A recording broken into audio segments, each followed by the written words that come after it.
Officer for Chamber of Oil Marketing Companies, Dr. Riverson Oppong. Thank you very much for joining us, Dr. Oppong. Good evening, Freema. Thank you. Right. Now, have you received a letter from Star Oil suspending its membership, and what will be your initial reaction if you have? Yeah, we had an indication last night, and we received the letter this morning. It's coming as a shock, but we live in a world where there's freedom of association. So we will acknowledge it, God willing, tomorrow, and appreciate every effort that the industry, together with Star Oil, has achieved in the years in past. Now, in the letter, Star Oil says that the chamber has not been fair to them by not coming out to explain its position on the price floor. How do you explain this? Yeah, I think we have to understand, engage the regulator. I personally have written numerous letters on behalf of the industry to MPA, to my members who flounced on the implementation framework of the floor price, i.e., oil marketing companies who sell below the floor price. Okay. That being said, I think I heard what you said in the pre-review of the news today. I think the perception that Star Oil feels that the chamber is advocating that Star Oil might be doing something bad is not the case. What we are saying is that it might lead to other OMCs to do bad things, which was the case for bringing the floor price.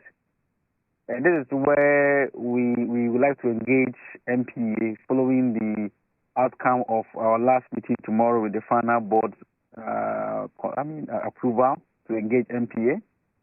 Obviously, a press statement will follow tomorrow evening around this time. And that will let the public know where we stand. The floor price indeed was enacted by the industry with MPA to serve a purpose. We're going to review if that purpose has been achieved, what are the challenges. Obviously they are, and like I mentioned, is adherence to the floor price that is determined by MPA. It still beats my mind within economics how oil marketing companies are able to sell below the floor price, and when we see them, we ourselves as a chamber report to the regulator to take action. And I believe we stand as a unified industry, and we as a chamber represent the industry. Disregarding Star Oil leaving us or stay with us, is still going to fight for the industry interest and for fair competition. Now, per the letter from Star Oil, majority of OMCs appear to be for the price floor, but the company believes that the policy is anti-competition. Now, can you help us understand what the price floor is all about and the arguments that are at play here? Okay, so when we say the price floor, we are simply saying that it is a cost price. So the cost price means that is the cost of trading, above which you have no revenue. So in terms of profit. So today, if you pick the averages of the SREF, so when we talk about SREF, that is the price at which the BDCs will be selling to the OMCs. And this SREF take a look at the landing prices, the operating cost of the BDCs, and also even their margins that they put on. Remember, the floor price doesn't put the premiums and the margins of the BDC. So if you pick the average floor price, so the average SREF of 6.4 for PMS, and you add the taxes, which is compulsory, of 4.27, you have an average of 10.67.